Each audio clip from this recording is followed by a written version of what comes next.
Hola jóvenes, soy Eleazar Sánchez, el encargado del curso de filosofía, y para esta semana número 12 comenzamos la segunda unidad del curso de filosofía. Me explico, el curso de filosofía en la etapa preuniversitaria tiene dos grandes periodos, o dos unidades. El primero es historia de la filosofía, lo que hemos hecho de la semana 1 a la semana 11, y lo que viene de la semana 12 hasta finalizar el ciclo es la segunda unidad, disciplinas filosóficas. Y vamos a comenzar con la disciplina filosófica que, según las estadísticas, es la disciplina filosófica que más ha sido tocada en un examen de admisión. Preguntas más recurrentes, nociología. Entonces, muy atento con los 4 problemas que vamos a discutir el día de hoy.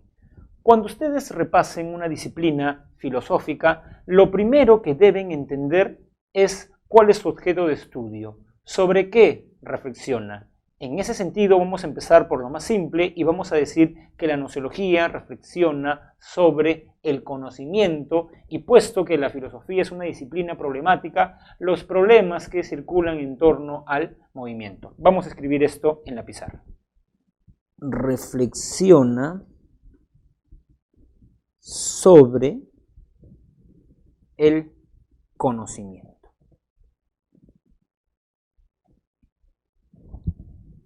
El conocimiento, jóvenes, en filosofía es un proceso en el cual intervienen varios elementos.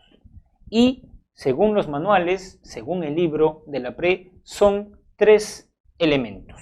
Por ejemplo, cuando yo veo esta botella, yo soy el sujeto cognoscente, la botella es el objeto cognoscible y el tercer elemento es lo que surge de la interacción, la representación o la imagen mental. En ese sentido, poniendo un cuadro, pizarra, tenemos un sujeto. Acá vamos a poner sujeto.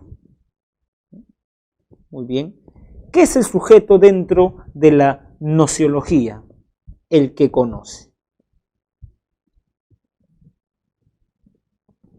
Luego está lo que es conocido, el objeto. Voy a poner acá lo que es conocido. Y luego está la representación, la imagen mental que tenemos del objeto. Imagen mental. Veo, por ejemplo, este lapicero, sujeto, objeto. Cuando esté en mi casa, 10 de la noche, no voy a estar en este lugar de grabación, voy a recordar la imagen mental de este lapicero. Cuando uno recuerda la imagen mental. Si ustedes me dicen, a ver, profesor, recuerde a su papá, lo recuerdo. No es que mi padre aparece en este ambiente de grabación, recuerdo la imagen mental. ¿Cómo les podría venir una pregunta sobre este tema? Supongamos que un alumno del ciclo virtual, Mateo, está postulando a Derecho, pero por alguna razón nunca ha conocido la Facultad de Derecho de la Universidad Nacional Mayor de San Marcos. Entonces, él decide venir y conocer la Facultad de Derecho. Les pregunto, ¿cuáles son los 3 elementos del conocimiento? ¿Quién sería el sujeto cognoscente? ¿Mateo conoce la facultad o la facultad conoce a Mateo? Mateo conoce la Facultad de Derecho. La Facultad de Derecho sería el objeto. Y luego cuando Mateo vuelve a su casa y recuerda la Facultad de Derecho, esa es la imagen mental. Y el conocimiento tiene 3 elementos. Lo que vamos a hacer, jóvenes, ahora es discutir los 4 problemas fundamentales de la nociología. Porque, ojo, recuerden, en la primera semana le mencionamos características de la actitud filosófica. La filosofía es totalizadora, radical, racional, crítica y problemática. ¿Qué quiere decir eso? Que el filósofo va a ver el conocimiento, pero va a encontrar en él 4 grandes problemas. El primer problema que vamos a discutir es el problema de la posibilidad. Todo problema en nociología se traduce en una pregunta. ¿Qué pregunta en este sentido expresa el problema de la posibilidad? Vamos a escribirlo en la pizarra. Bueno, ya está escrito. ¿Es posible conocer la realidad? ¿Qué quiere decir eso? Para traducir una pregunta más cercana.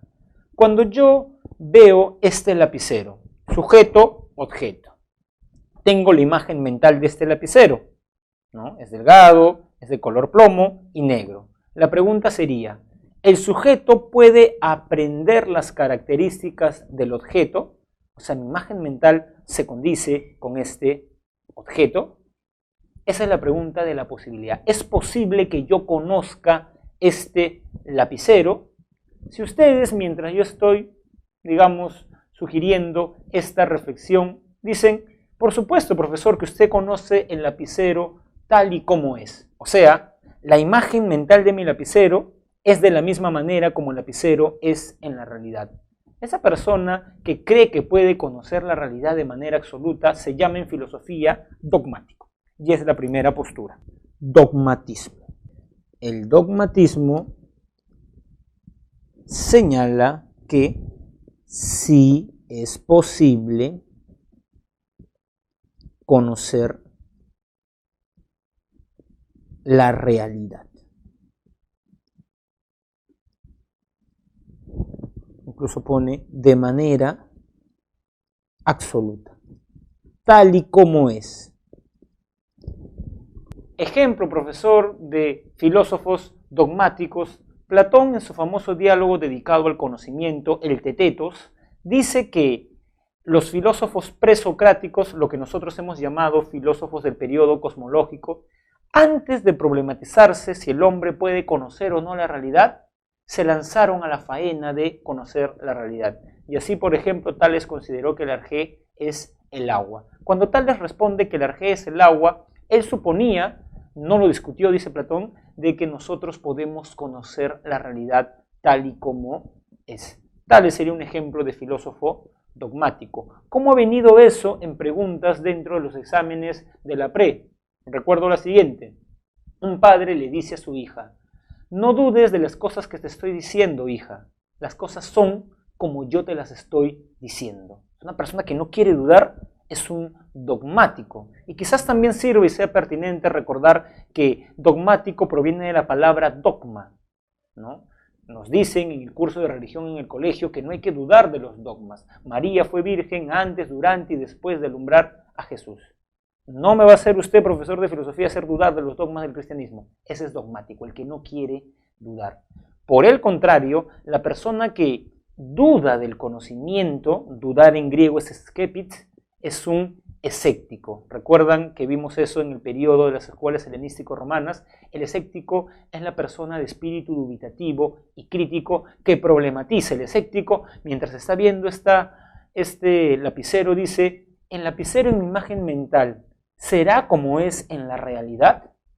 ¿No? Entonces se está problematizando. Entonces, esa precisamente es la segunda respuesta. Escepticismo. El escepticismo, como ya lo adelantamos, considera que no es posible conocer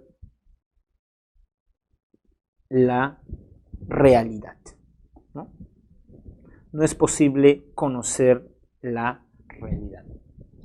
Aunque quiero, para, digamos, trabajar lo que esté en su boletín, distinguir dos tipos de escepticismo, el radical y el relativista. ¿Qué es un escéptico radical, profesor? A ver, vamos a poner entonces acá escepticismo radical.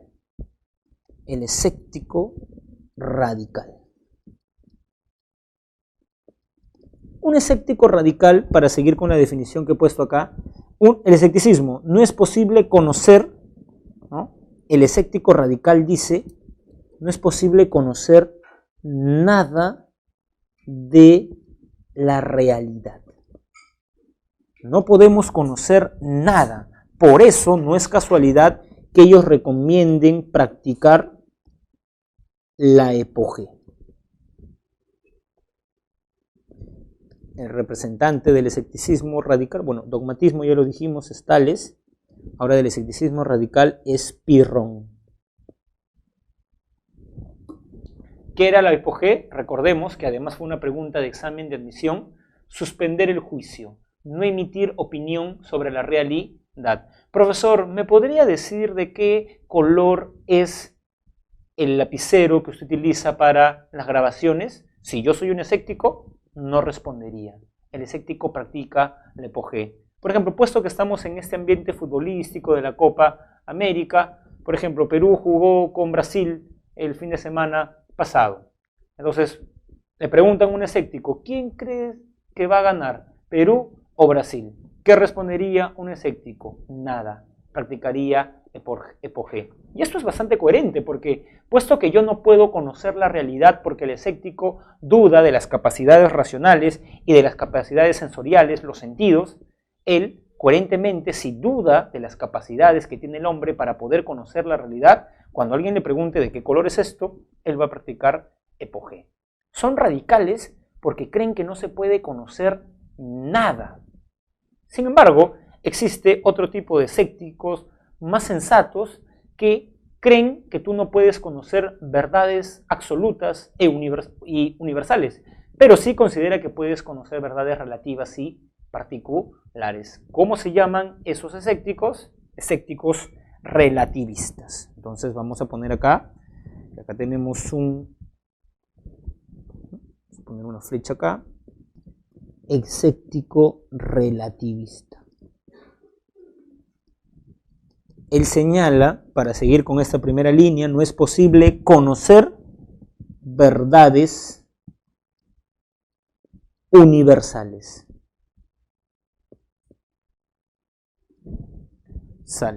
Pero sí podemos conocer verdades relativas. Accedemos a verdades relativas. Porque el hombre es la medida de todas las cosas. ¿Qué filósofo griego señalaba que no podemos conocer cosas universales, pero sí cosas particulares y subjetivas, porque el hombre es la medida de todas las cosas? Protágoras. Entonces escribamos el nombre de Protágoras en la pizarra.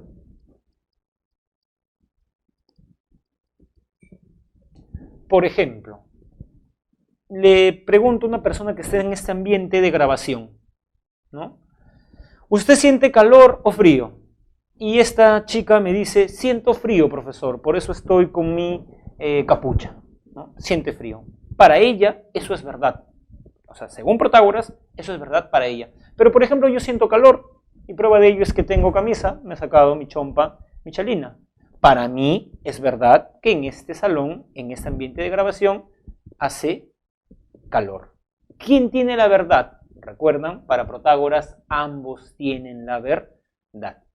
¿Y por qué es escéptico, profesor? Entonces, si sí podemos acceder a verdad. Porque no podemos acceder a verdades universales, válida para todos los sujetos y absolutas. Pero sí podemos acceder a verdades particulares y relativas, ¿no? Entonces, quiero que entiendan esa diferencia. El escéptico radical plantea epogé frente a todo, ¿no?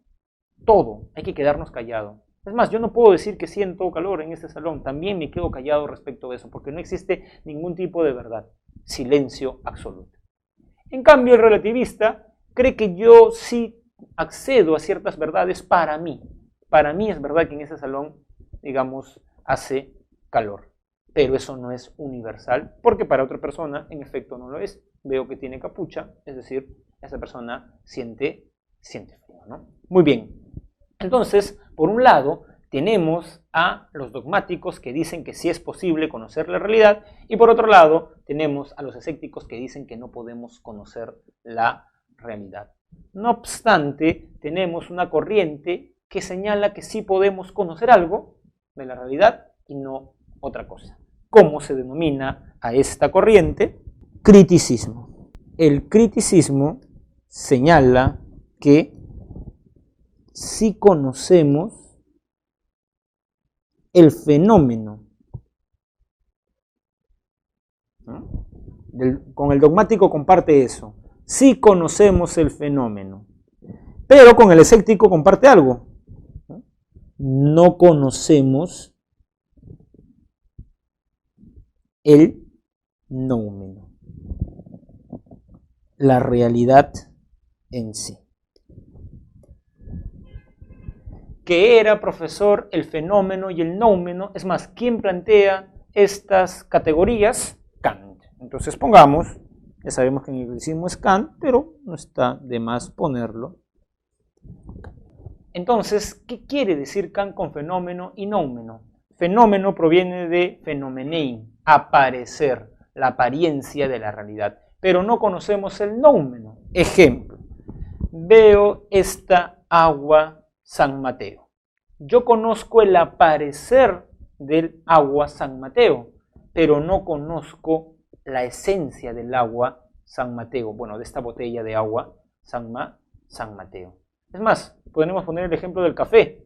Yo conozco el sabor que el café tiene para mí, amargo, por ejemplo, no me gusta el café. Pero hay otras personas que les gusta el café, o sea, conocemos apariencias, el aparecer de las cosas, pero no conocemos la esencia. Y eso es importante, pues sí, porque Kant a su modo nos está diciendo que no podemos conocer la realidad de manera absoluta. Conocemos cómo es la realidad para nosotros, para el sujeto que está conociendo. En esta segunda parte del video, jóvenes, quiero tocar el problema, me parece, más importante de los 4 que se discuten en esta clase. El problema del origen. Les he comentado ya en la parte anterior del video que todo problema se traduce en una pregunta. La pregunta que expresa el problema del origen es la siguiente, y ya la escribí en la pizarra. ¿Dónde se origina el conocimiento? ¿En qué facultad se origina? Supongamos que uno de ustedes me diga que la fuente del conocimiento es la razón. Fuente del conocimiento, la razón. La razón. ¿Cómo se llama la corriente filosófica de inicios de la modernidad que considera que la razón es la fuente del conocimiento? Racionalismo.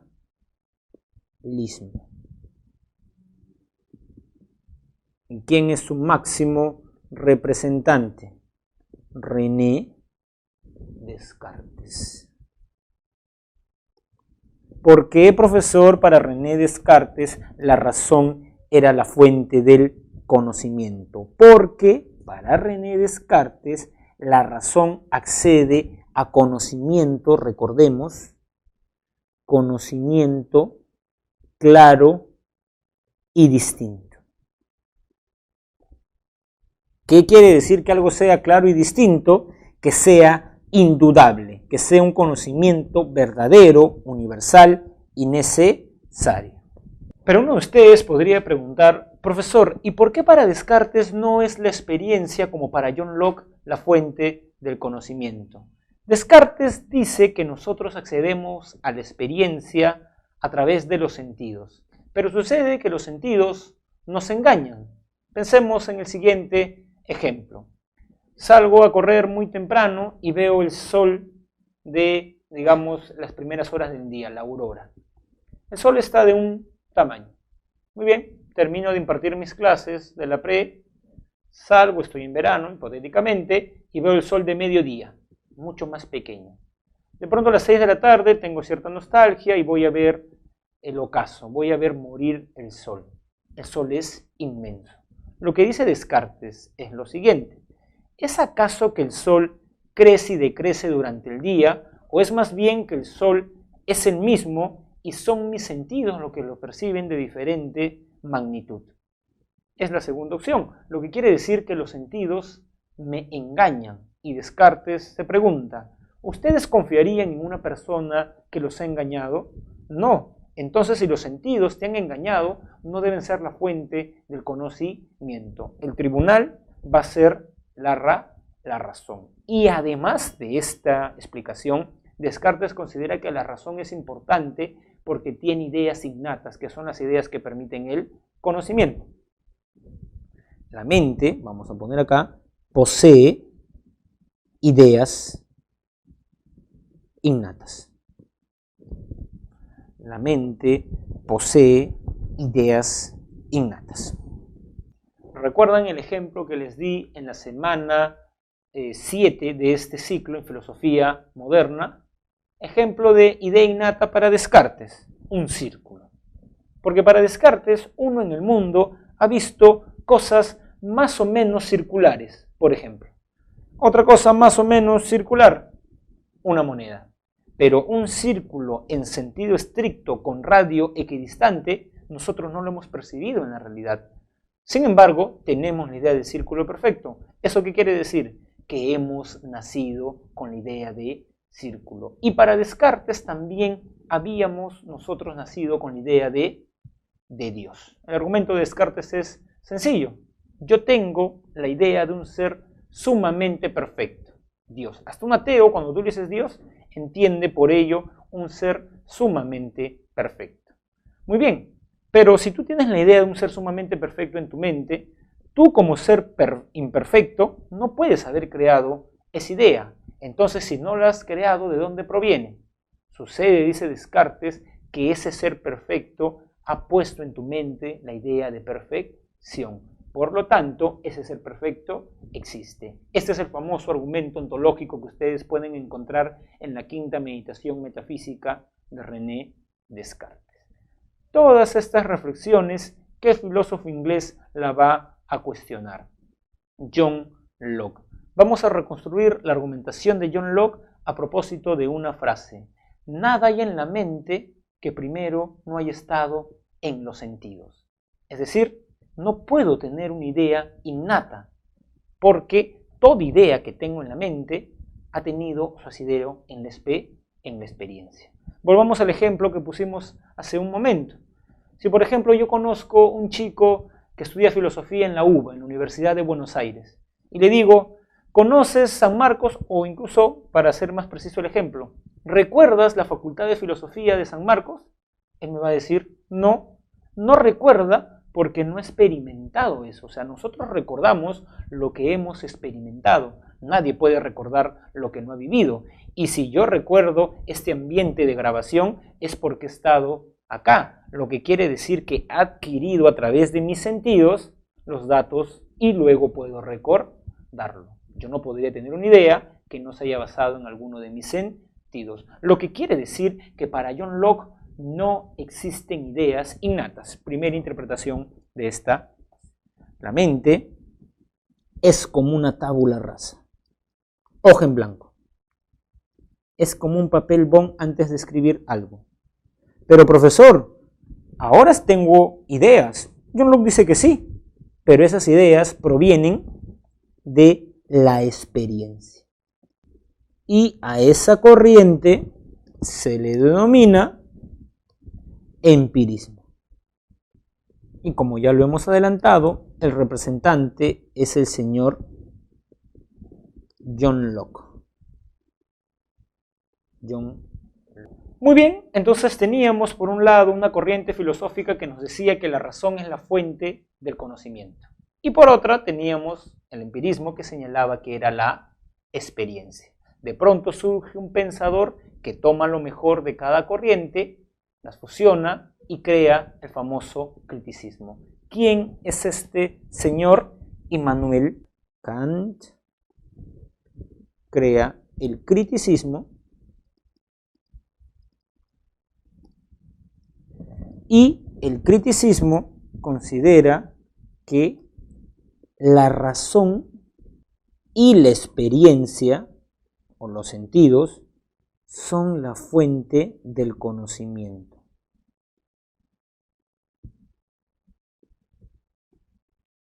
Es como si antes de Kant hubiéramos estado enfrentado a una disyunción.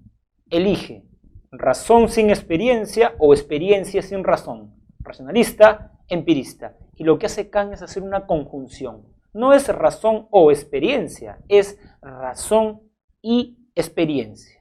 ¿Por qué? Porque el sujeto, veamos esto en la pizarra, tiene dos facultades, razón y sentidos o experiencia, y cada una cumple una finalidad. Los sentidos, digamos, reciben, son una facultad pasiva. Reciben los datos sensibles del objeto.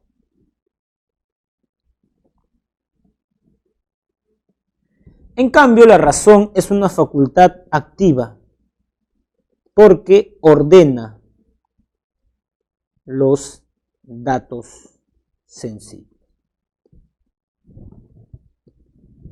¿Qué quiere decir eso? Que para yo tener una imagen mental, una idea de este lapicero, primero necesito experimentar el lapicero. Color, forma, tamaño, textura. Eso llega a mi experiencia, a mi sensibilidad, a mis sentidos. Pero yo luego necesito una facultad que ordene todo eso para tener una idea. Esa facultad es la razón. ¿Qué o cuál es la gran lección que nos quiere dar Kant? Que la razón sin la experiencia no podría conocer. ¿Qué conocería si no tenemos material del conocimiento? Pero la experiencia sin la razón tampoco podría conocer, porque no podríamos ordenar esos datos caóticos. Necesitamos de ambas facultades, lo cual supone, y en efecto la filosofía de Kant supone una crítica a la metafísica, porque la metafísica es esa corriente filosófica que supone conocer entes que van más allá de lo físico. Pero Kant dice que para conocer necesitamos los sentidos, la experiencia. Y por eso Kant dice que nosotros no podemos conocer a Dios, porque no tenemos experiencia de Él. El tercer problema que vamos a discutir, jóvenes, es el problema de la esencia. Todo problema, lo hemos dicho desde iniciar esta semana, se traduce, se expresa en una pregunta. ¿Cuál es la pregunta que expresa el problema de la esencia? La tienen escrita en la pizarra. El conocimiento depende del objeto o del sujeto. O de otro modo, es el sujeto o el objeto lo que determina el conocimiento. Responder esta pregunta, jóvenes, va a suponer una concepción del conocimiento. Entonces tenemos acá a los famosos realistas, el realismo, y acá tenemos a los idealistas, el idealismo. Para un realista, el conocimiento es el reflejo del objeto, o el reflejo de la realidad, ¿no? Es el reflejo del objeto. El conocimiento, para que sea tal, debe ser objetivo. No se trata, por ejemplo, cuando un periodista va a cubrir a Brasil un partido de Perú, que él diga cómo quisiera que haya jugado Perú o cuántos goles haya querido anotar.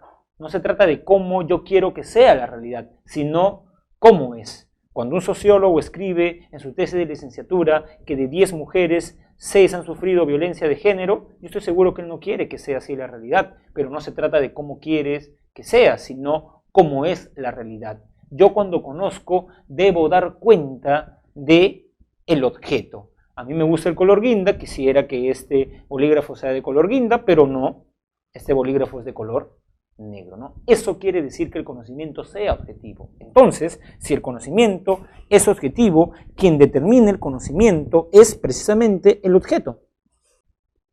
Ahora, otro punto interesante del realismo es que señala que el objeto existe con independencia al sujeto. Es independiente del sujeto. Ejemplo, si yo les pregunto, jóvenes, ¿existe este bolígrafo? Ustedes dicen, sí, profesor, existe. ¿Por qué les pregunto? Porque lo estoy percibiendo. Muy bien. 12 de la noche no va a haber nadie en este ambiente de grabación. Nadie va a estar percibiendo el bolígrafo. ¿Ustedes creen que el bolígrafo existe? Sí, profesor, son realistas. La existencia de este bolígrafo no depende de su percepción. Sin embargo, vamos a ver que la otra corriente dice o tiene una posición diferente. El idealismo, primero, para empezar a reconstruir así como el realismo en orden, tendríamos que decir que el conocimiento para ellos, digamos, es el conocimiento de la idea. El conocimiento lo es de las ideas.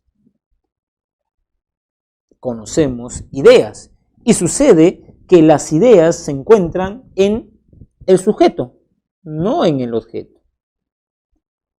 Y además que ellos señalan que la existencia del objeto depende del sujeto. Berkeley tiene una frase famosa, vamos a poner acá Berkeley como representante. Bueno, en el otro lado ustedes tienen a Demócrito, si no me equivoco, en el realista. Bueno, hay varios representantes del realismo, está Aristóteles, Demócrito, Lenin, ¿no? Entonces Berkeley, les decía, tiene una famosa frase: ser es ser percibido. Algo existe, decía este monje irlandés, Berkeley, si hay una conciencia que lo está percibiendo. Existe este bolígrafo porque yo lo estoy percibiendo, pero eso genera un problema, ¿no? ¿Qué pasa cuando a las 12 de la noche nadie está percibiendo este bolígrafo? ¿Existe si ser es ser percibido? Y Berkeley dice que sí, porque hay un ser que está percibiendo al mundo como un todo, y ese ser es Dios, ¿no? O sea, Berkeley no cree que esto no existe a las 12 de la noche. Sí, existe. Además, sería fácil refutar a alguien que cree que algo existe si tú lo estás percibiendo. Esto lo dice Bertrand Russell en su famoso libro Los problemas de la filosofía. Para aquellos que creen que algo existe si una persona lo está percibiendo, vayan, por ejemplo, a su casa, al caño, pongan un balde y abran el agua. Váyanse y vuelvan. Cuando vuelven, el balde está lleno de agua. Sí, el agua existe no porque la estemos mirando, tiene existencia con independencia del sujeto. De nuevo teníamos una corriente que ponía el acento en el objeto y la otra que ponía el acento en el sujeto. De pronto va a venir un filósofo que va a tomar lo mejor de cada corriente y va a hacer una suerte de síntesis. De nuevo tenemos a Kant, pero bueno, han decidido llamarle a esta corriente fenomenalismo. En realidad es el criticismo. Menalismo. ¿Qué señala un fenomenalista? Que el conocimiento, vamos a poner acá, el conocimiento necesita del objeto, pero también del sujeto. ¿Por qué? Porque Kant dice que hay algo que el sujeto pone al conocimiento, el material del conocimiento, las intuiciones. Pero también hay algo que el sujeto pone, o sea, el objeto da algo, material, color, forma, tamaño. Pero yo pongo algo al objeto, categorías, estructuras mentales. Y producto de lo dado por el objeto y lo puesto por el sujeto, tenemos el conocimiento. Si el sujeto estuviera solo, ¿qué conocería? Y si el objeto estuviera solo, ¿qué lo conocería? Necesitamos de ambos. Jóvenes, en esta tercera parte del video quiero dedicarme al problema de la verdad, que es el cuarto y último problema que vamos a ver en esta semana a propósito de gnoseología. El problema de la verdad es un problema cardinal en la filosofía por dos razones. La primera razón, teórica. ¿Recuerdan la definición etimológica de filosofía? Amor a la sabiduría. El filósofo buscaba la sabiduría. ¿Pero qué es la sabiduría? Heráclito nos dice en uno de sus fragmentos, la sabiduría es decir la verdad. ¿Qué les estoy diciendo? Que cuando en la primera semana les dije que el filósofo buscaba la sabiduría, en realidad también les estaba diciendo que el filósofo buscaba la verdad. Entonces, si el filósofo busca la verdad, eso quiere decir que puede dar una definición de la verdad. ¿Qué es la verdad? Y como la filosofía es una disciplina problemática, crítica, tenemos a varios filósofos que han definido de manera distinta la verdad. Uno, razón teórica. Pero también hay una razón práctica por la cual las personas tratan de acceder a la verdad. Porque nosotros en nuestra vida exigimos la verdad. Queremos conocer la verdad. Cuando estamos en una relación exigimos la verdad. No nos gusta que nos mientan. Entonces podríamos jugar socráticamente y decir lo siguiente. Alguna vez estando en el bus de transporte público ha subido un cristiano y ha dicho lo siguiente: Jesús es el camino y la verdad. Le podríamos preguntar, ¿qué es la verdad? Cuando ustedes en su vida le han dicho a alguien, dime la verdad, ¿qué le han pedido? ¿Qué noción manejan de verdad? Si se dan cuenta, es un problema importante. Tradicionalmente, y tenemos una pregunta, vamos a verlo luego, la verdad se ha entendido como la correspondencia. O sea, la teoría de Aristóteles ha sido la teoría tradicional de la verdad. ¿Qué dice Aristóteles? Punto número 1, la correspondencia. Representante, Aristóteles. Aristóteles dice lo siguiente, que la verdad es la correspondencia entre enunciado y realidad. Incluso Aristóteles define la verdad de la siguiente manera: decir de lo que es, y de lo que no es verdadero. Y decir de lo que es, que no es, y de lo que no es, que es una falsedad. Profesor, parece un trabalengua eso que acaba de enunciar. Para nada, es una definición bastante acabada, como ustedes se van a dar cuenta. Por ejemplo, no sé quién les enseña química. Entonces, les pregunto a ustedes, a ver, jóvenes, ¿les enseña química un profesor o una profesora? Y ustedes me dicen, nos enseña un profesor. Muy bien.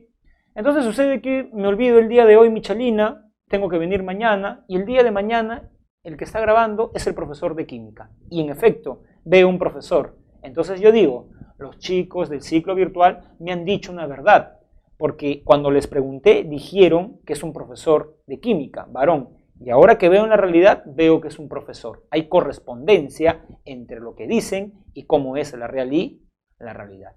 En cambio, si les pregunto, ¿quién les enseña lenguaje? Y me dicen, un profesor. Y yo digo, digamos, un día me topo con el profesor de lenguaje y me doy cuenta que no es profesor, sino más bien profesora. Entonces digo, me mintieron, porque no hay correspondencia entre lo que dijeron y la realidad. O sea, incluso las personas, cuando yo les pregunto a los alumnos en el salón, cuando tú exiges la verdad a alguien, ¿qué le pides? Que me diga las cosas como son. O sea, que me diga las cosas como son en la realidad. Que haya correspondencia entre lenguaje y realidad. Eso está en Aristóteles, Tomás de Aquino, también en Ludwig Wittgenstein. Pero ojo, no es la única perspectiva de la verdad. Tenemos otra perspectiva que es la verdad como evidencia. La verdad como evidencia la defiende el filósofo francés René Descartes. Y Descartes dice que un enunciado es verdadero. Un enunciado es verdadero si es evidente, si es claro y distinto, si es indudable. ¿Y cuál será ese enunciado que para Descartes, por más que querramos dudar de él, no vamos a poder dudar? Cogito ergo sum. Pienso, luego existo. Esto es verdad, dice Descartes, porque es evidente. Muy bien, pero tenemos otra postura de la verdad, que es la verdad como utilidad, que la defiende el filósofo estadounidense William James. William James dice que un enunciado es verdadero si es útil en nuestra vida o si tiene consecuencias beneficiosas. Ejemplo. Hay una novela de Miguel de Unamuno que se llama San Manuel Bueno el Mártir. En esa novela, Unamuno cuenta la historia de un cura cristiano que vive en España y que al final de sus días le cuenta a un filósofo que no creía en Dios. Y ahí comienza el nudo de la novela. ¿Por qué? Uno entiende que existan personas ateas, sí, pero un ateo que sea cura, que dé misa, que case a la gente, como que no es muy coherente. Entonces el filósofo le pregunta al cura, pero si tú no crees en Dios, ¿por qué eres cura? Y el cura le dice, porque yo sé lo difícil que es vivir aceptando que Dios no existe. Sé que la vida no tiene sentido si no aceptamos la existencia de Dios. Por eso yo le hago creer a toda la gente de este pueblo que Dios sí existe, porque la vida es más placentera creyendo que Dios existe. El argumento que tiene San Manuel Bueno Mártir no es el de Aristóteles, no está diciendo yo creo que el enunciado Dios existe es verdadero porque existe un Dios. Lo que está diciendo es el enunciado Dios existe es verdadero sí es útil para la vida de los cristianos. Y les pregunto, ¿a muchas personas le va mejor y las consecuencias son beneficiosas y viven su vida más plena, aman al prójimo, si aceptan que Dios existe? Pues sí. Entonces, lo que diría William James, esto se llama pragmatismo, es hay que ser pragmáticos. Si a esa persona le da sentido a su vida y es beneficioso, antes de creer en Dios estaba en el mundo, tomaba, hacía cosas malas, pero ahora que es cristiano es una buena persona, Dios existe para él. Ese enunciado es verdad, es verdadero, ¿no? Puede poner otro ejemplo, profesor. A ver, supongamos que ya en las eliminatorias Perú juegue su primer partido con Chile. Juega con Chile, entonces yo compro mi entrada. Cuando yo compro mi entrada para ver un partido entre Perú y Chile acá en Lima, yo soy pragmatista, yo creo en la verdad como utilidad. ¿Por qué? Porque yo creo que Perú le va a ganar a Chile, porque no creo que voy a comprar una entrada para ver perder a Perú. Creo lo mejor, lo que me da consecuencias beneficiosas. Entonces, eso es verdad para mí. Tenemos 3 problemas de la verdad, ustedes pueden dilucidar cuál es el que los convence más. Una vez visto, jóvenes, la teoría, explicado los conceptos, tenemos muchas más herramientas para responder las preguntas de esta semana. Les quiero comentar que para quienes lean el texto, la clave del texto de la pregunta número 1 que dice, considerando la lectura anterior, podemos afirmar que Kant, la alternativa es la letra E. Cree que el sujeto es el fundamento de todo conocimiento posible. Vayamos ahora sí a las preguntas propuestas. Pregunta número 1. La pregunta número 1 dice lo siguiente. Señala el valor de verdad o falsedad de los siguientes enunciados relacionados con el criticismo kantiano. Representa un radicalismo escéptico acerca de la posibilidad del conocimiento, o sea, Descartes considera que no se puede conocer nada. ¿Está de acuerdo con Pirrón? No se puede conocer, recuerden, el noumeno, pero sí el fenómeno. Así que eso es falso. 2. Establece como completamente factible la comprensión de la realidad en sí. O sea, ¿podemos conocer el noumeno para Kant? No, conocemos el fenómeno. Falso también. 3. Plantea que el hombre ordena la realidad a partir de sus propias estructuras. Verdadero. El hombre ordena la realidad. ¿Recuerdan el giro copernicano? En efecto, el sujeto es activo en el conocimiento y ordena. Constructivismo nociológico. Por ende, tenemos que la clave es la alternativa B. 2. Para Nicolás resulta completamente imposible demostrar la existencia de Dios, pues aunque existiese, este no podría ser ni experimentado por nuestros sentidos, ni ordenado por nuestro entendimiento. Por ende, considera que los conocimientos de carácter metafísico no son posibles. ¿Qué filósofo decía que para conocer necesitamos experiencia, pero también la razón? Kant, ¿no? Muy bien, la clave es la alternativa A. Pregunta 3.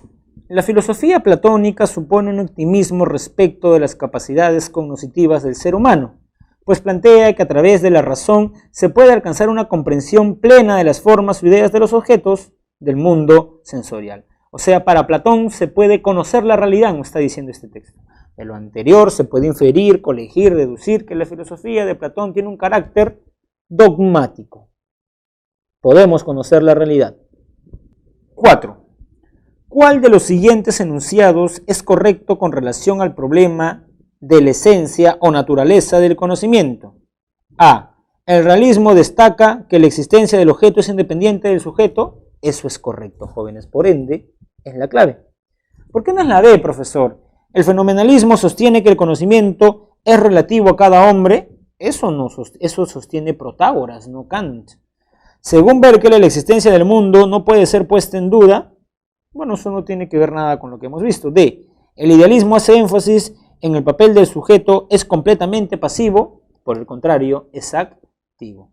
Para Hegel, la realidad física es anterior e independiente de la conciencia, es idealista. Por ende, la clave es la A. Si el sabor y el color son vivencias y como puras vivencias no tienen realidad, que la de ser vivencias, mis vivencias, del mismo modo la extensión, la forma, el número, el movimiento, son también vivencias. No hay en ellas ninguna nota que nos permita trascender de ellas como vivencias para afirmar la existencia metafísica en sí y por sí de las cualidades que ellas mentan. Es decir, yo tengo ciertas vivencias, ¿no? Podríamos decir que cuando, digamos, muerdo una manzana, ¿no?, tengo el sabor de manzana, o el sabor de la acidez de la manzana. Pero ustedes que me están mirando no tienen ese sabor, es mi vivencia, mi experiencia. Eso se relaciona con qué corrientes filosóficas que hemos visto. El idealismo, ¿no? ¿Y por qué el idealismo, profesor? Porque tengo mi vivencia del sabor de la manzana y de esto sería un error inferir que la manzana sabe así o asá, independientemente de mí. O sea, de mí depende el conocimiento. Eso lo vimos con el idealismo, ¿no?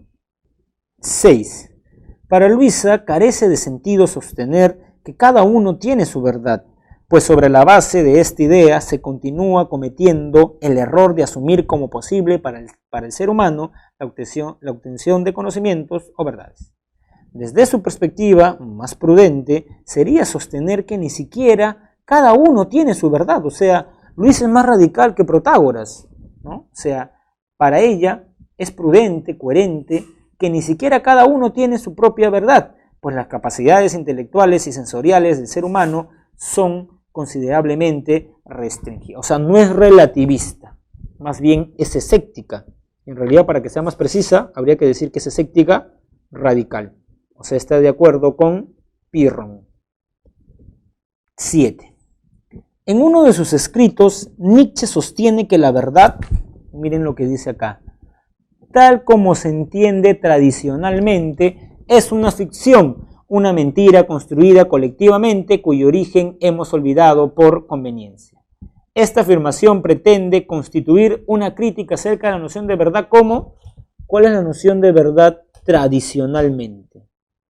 La verdad como correspondencia. O sea, no hay correspondencia entre enunciado y realidad, sino que la verdad es lo conveniente, pero para Nietzsche hemos olvidado. Eso lo dice Nietzsche en un hermoso texto que se llama La verdad y la mentira en sentido extramoral. Y finalmente la pregunta número 8 dice lo siguiente: señala el valor de verdad o falsedad de los siguientes enunciados, relacionados con la gnoseología cartesiana. Establece claramente la duda como la finalidad de la reflexión filosófica. Falso. Duda metódica. ¿Qué quiere decir eso? Que la duda es un método, es un camino para llegar a ¿qué? A la verdad. Por ejemplo, pienso, luego existo. 2. Defiende como características de la verdad la claridad y la distinción, o sea que sea indudable, verdadero. 3. Rechaza toda posible demostración acerca de la existencia de Dios. Si Descartes creía que Dios existía y daba un argumento a favor de la existencia de Dios que le recordé en la clase teórica. Así que esto es falso. 4. Concibe que el origen de las ideas está vinculado con los sentidos. Con los sentidos, o sea, es empirista. Falso, es racionalista. Y por eso la alternativa correcta es la clave A. Muy bien, jóvenes, entonces hemos visto las tesis principales y los problemas principales de la gnoseología. Espero que después de escuchar esta clase hayan dilucidado temas que antes no tenían claro. Nos vemos la siguiente semana.